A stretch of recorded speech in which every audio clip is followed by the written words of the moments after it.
ताजमहल भारत की एक ऐसी भव्य इमारत है जिसकी वजह से विश्व भर में भारत का नाम ही ऊंचा हुआ है और आज इंडिया में आने वाले करीब 90% टूरिस्ट ताजमहल को देखे बिना नहीं लौटते। इससे आप समझ ही सकते हैं कि इस इमारत में कुछ तो ऐसी खास बात है जिससे लोग इसकी तरफ खींचे चले आते हैं। लेकिन क्या आपको लगता है कि आप इसके बारे में सब कुछ जानते हैं? मगर शायद ऐसा नहीं है। तो आज की इस वीडियो में हम आपको ताजमहल के बारे में कुछ ऐसे ही इंटरेस्टिंग फैक्ट्स के बारे में बताएंगे जिनको सुनकर आप भी कहेंगे वाओ क्या बात है। साथ ही साथ इस बात का भी खुलासा होगा कि क्या ये प्राचीन शिव मंदिर है या नहीं। तो देखते रहिए लास्ट तक। और हाँ, अगर आपको ये वीडियो अच्छा लगे तो इस वीडियो को लाइक और हमारे चैनल को सब्सक्राइब करना ना भूलें। तो चलिए चलते हैं।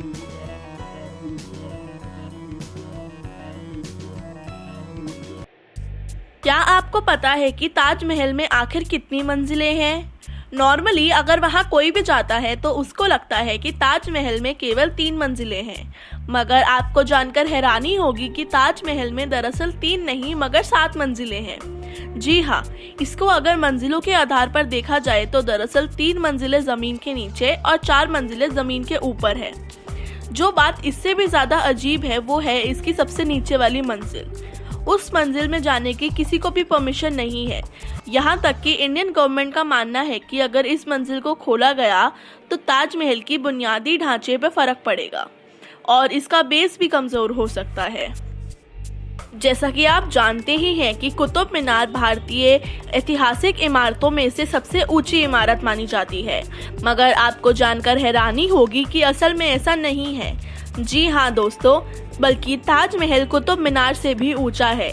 आपने सही सुना दोस्तों, दरअसल कुतुब मीनार की कुल हाइट है 72.5 मीटर यानी कि 72.5 मीटर और ताजमहल की कुल हाइट है असल में 73 मीटर यानी कि 73 मीटर। है ना शानदार? क्या आपको पता है कि दुनिया की इस बेहद खूबसूरत इमारत के लिए रॉ मटेरियल अलग अलग जगहों से मंगाया गया था, जैसे कि सफ़ेद संगमरमर राजस्थान से, जेड और क्रिस्टल चाइना से, टर्कोइज तिब्बत से, सफ़ायर श्रीलंका से और ऐसे ही बाकी सारे अलग अलग जगहों से। और कुल मिलाकर ऐसे 28 कीमती रत्नों को विदेश से आगरा मंगवाया गया था और इसके लिए करीब 1500 से ज़्यादा हाथियों का उस समय पे इस्तेमाल किया गया था। दोस्तों, ये कहा जाता है कि शाहजहां दरअसल यमुना नदी की दूसरी तरफ एक काला संगमरमर का ताजमहल बनवाना चाहते थे अपने लिए, मगर वो ये कर पाते उससे पहले ही उनके बेटे औरंगजेब ने उनको कैद कर लिया। मगर अगर हम रिसर्चर्स की माने तो ये कहानी बस एक काल्पनिक कहानी है। यहाँ तक कि जहाँ पर काला ताजमहल बनवाने की बात करी जा रही थी वहाँ पर कई बार खुदाई हो चुकी है, मगर ऐसा कोई प्रूफ नहीं मिला जिससे क्लियर हो जाए कि ऐसा कुछ होने वाला था। क्या आपको पता है कि 1857 की क्रांति के समय ब्रिटिशर्स ने ताजमहल को काफी ज्यादा लूटा। उन्होंने कई बेशकीमती रत्नों को भी इसकी दीवारों से खोदकर निकाल लिया और इसी के साथ साथ ताजमहल के ऊपर लगे कलश को, जो कि सोने का बना हुआ था, उसको भी चुरा लिया और बाद में इस कलश को सोने की जगह किसी और चीज का बनवाकर लगवाया गया। क्या आप जानते हैं कि ताजमहल में जाने वाले करीब 99% लोगों को ये बात पता ही नहीं होती कि जिस दरवाजे को देखकर उसमें वो घुसते हैं असल में वो ताजमहल का शाही दरवाजा है ही नहीं। जी हाँ, दरअसल ताजमहल के निर्माण के समय शाहजहां ने ताजमहल का शाही दरवाजा यमुना नदी की तरफ से बनवाया था।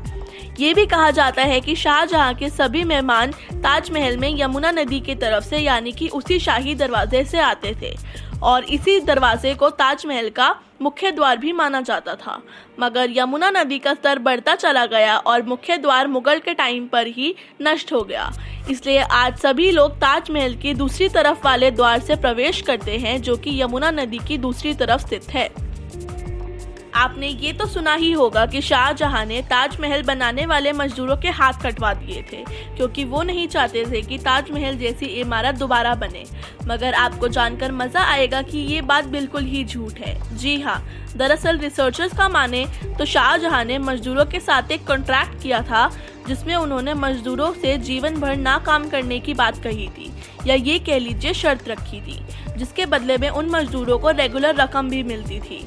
और ये बात सच भी हो सकती है इसलिए क्योंकि इसके बाद शाहजहां ने अपने कुछ मजदूरों को दिल्ली के किले में मरम्मत के लिए भेजा था।